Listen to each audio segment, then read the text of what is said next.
BOM হলো বিল of materials, ঠিক আছে। Here bills means list, bill মানে হলো list, so list of material, ঠিক আছে। মানে হলো আমার একটা গার্মেন্টস তৈরি করতে কি কি ধরনের ম্যাটেরিয়াল লাগবে তার একটা কমপ্লিট লিস্ট।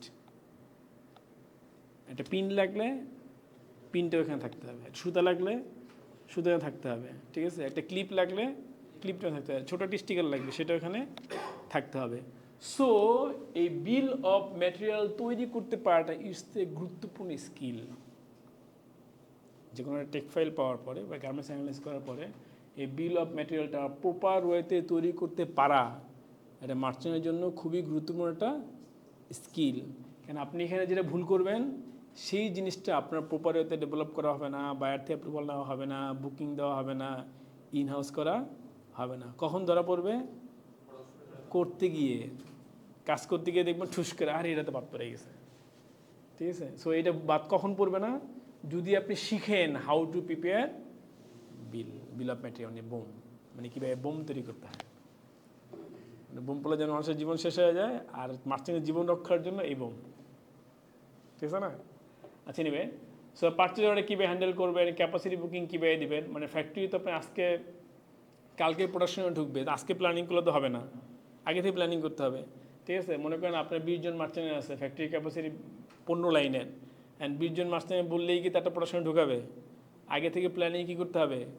স্পেস বুকিং দিয়ে, লাইন বুকিং দিয়ে রাখতে হয় যে আমার এই তারিখে এই স্টাইল এত পিস ঢুকবে, আমার জন্য কিন্তু লাইন প্ল্যান দিয়ে রেখেন।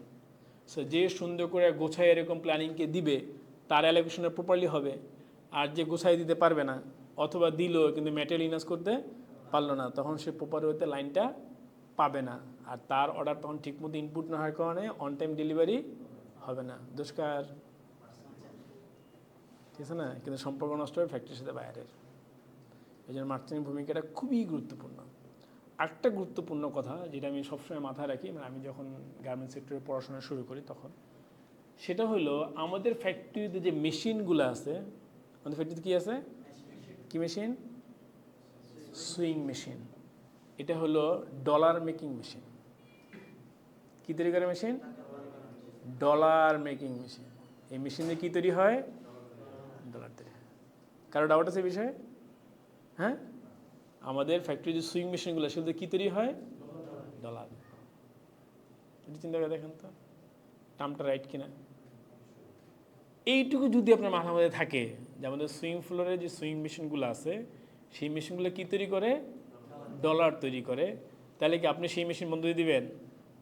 এই মেশিন কোনোভাবেই বন্ধ করা যাবে না, এবং এই মেশিন কোনো কারণে কোনোভাবেই যেন বন্ধ না হয় সে বিষয়ে প্রস্তুতি থাকতে হবে। কারণ এই মেশিন বন্ধ মানে হলো আমার ডলার বের হওয়া বন্ধ। যত বেশি ডলার বেরোবে তত নিজের প্রোগ্রেস, কোম্পানির প্রোগ্রেস, ঠিক আছে। আজকে যে গুরুত্বপূর্ণ কয়েকটা কথা বলতেছি কারণ লিমিটেড সময়, এগুলো মাথায় রাখবেন। যেখানেই জব করেন যদি গার্মেন্টসে থাকেন এই বিষয়গুলো আপনাকে অনেক কাজে দেবে, ঠিক আছে না।